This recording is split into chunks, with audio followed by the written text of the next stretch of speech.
Everyone, this is Kichibo Vlogs, a Filipino reactor beast here in Saudi Arabia, and welcome back to my channel. For today's video, agad-agad gawa natin reaction video ang Barda compilation. So I won't take any longer, let's all watch this.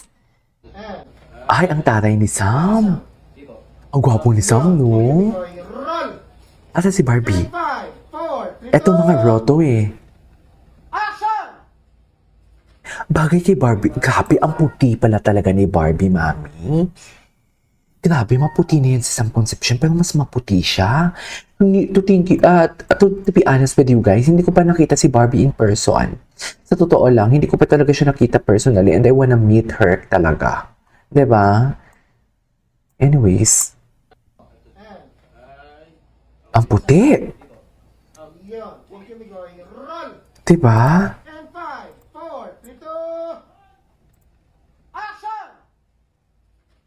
Ang puti.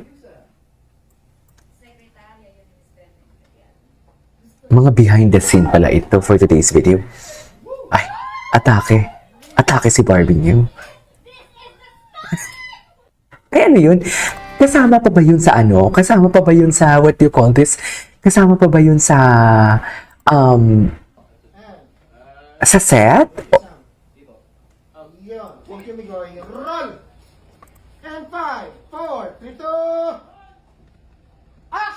Action!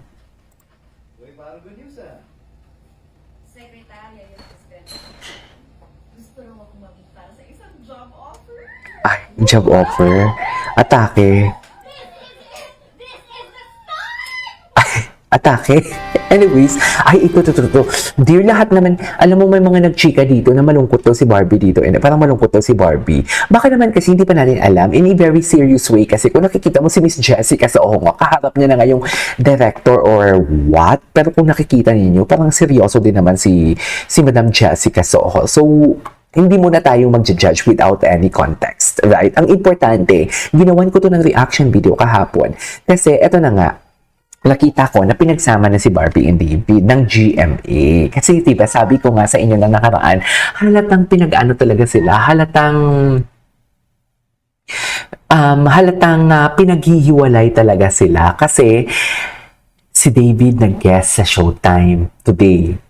Tapos si Barbie naman kinabukasan. So halatang hindi talaga sila pinagsama. You know what I mean? So parang alam mo yung, imposible naman na isang araw lang, totoo ba? Hindi talaga sila available both? Hindi pa talaga sila available together. Yun yung nasabi ko na parang halata talaga na pinaghihiwalay sila. Pero dito kasi, even sa GMA Gala, yung backdrop nakikita na yung from real to real.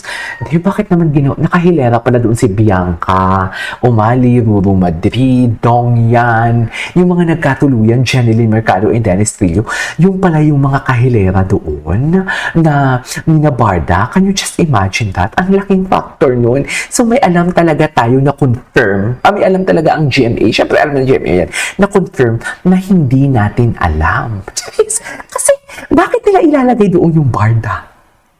Diba?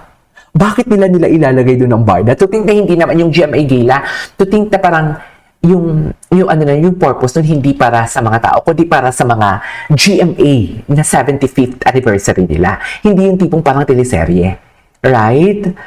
Di ba parang ini-istorya nila din yung journey nila? Although kasama din naman tayo doon, pero ang main focus kasi doon, hindi yung parang teleserye na kayo, ang mga tao, ang main focus. Hindi. Ang main focus doon, yung mga tribute sa artista nila. What happened in 75 years of existence of GMA. So, yun what I mean, na parang, bakit mo ihahalera doon? Kung hindi pa naman confirm sa tao ang Barda. So, may alam talaga ang GMA.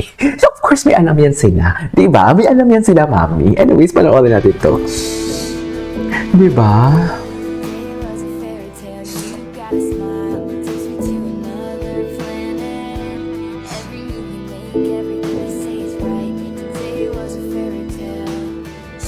Diba? Taray, atake sila. Oh, maraming nagchichika dyan na malungkot daw sila. Maraming nagchichika na nakasimangot daw si David. Maraming nagchichika na malungkot daw si Barbie. Baka daw nag-away and everything. Hindi naman siguro. According na yan sa comment section na nabasa ko, ha. Basahin niyo yung mga upload ko kahapon kasi maraming mga kung nag-overthink ako hindi lulo, mas over sila. Charis. Mas over sila. As you can see naman, si Ding Dong Dantes, ito mag-asawa pa nga tong dalawa, seryoso sila. 'Di ba? Seryoso sila. Baka kasi ay, makabayan kasi to eh. Baka kasi yung tempo ng music and everything na tama sa ganito. Or baka hindi pa naman sila ready. Basta, wag mag-smile, something like that. Baka ganun yung atake. You know what I mean?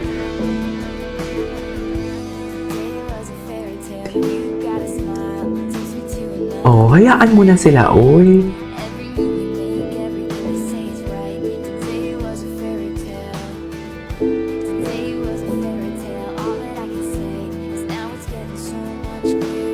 Diba? Kung kay si Ginoo talaga, ang tindig talaga ni Ginoo. Akala mo naman talaga. Charis! Tapos ang nagsabi daw, hindi daw sila magkadikit. Eh, ang dong yan nga mag-asawa sa pinagitnaan ni Madam Jessica Soho. Yung totoo. Mga bakla kayong taon, hindi nyo ba naiisip yan? Alam nyo, hindi lang kasi kayo putak ng putak. Hindi kayo alam nyo, as a reactor, ito yung naintindihan ko. Unang-una, understand the context. Pangalawa, weigh the situation. Pangalawa, weigh the situation. Pangatlo, be observant sa surroundings. Yun talaga yung importante. Kung gusto niyo yung maging ganap na mga chismosa, kung gusto niyo talaga yung tipong alam mo yung punto mo is corrected by, walang halong fake news, based lang yun sa opinion mo. Kung gusto mo credible ang opinion mo, dapat yung tatlong factors na yan, maiintindihan ninyo, tinatakil ninyo yan sa utak ninyo. Ganun! Di ba?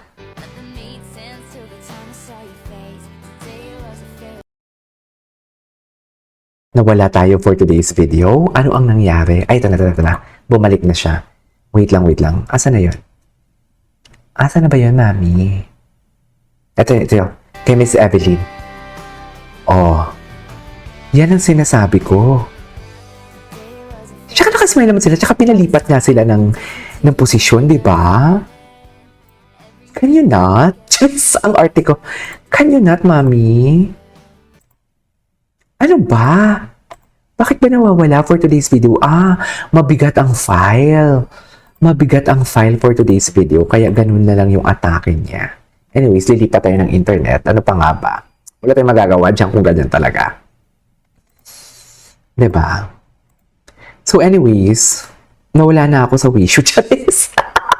Alam mo, ituloy natin to sa isang reaction video natin. Okay, ituloy natin to. Kasi 8 minutes rin naman to eh. So yeah, that's it for today's video. This is Kijbo Vlogs and see you on my next vlog. Bye!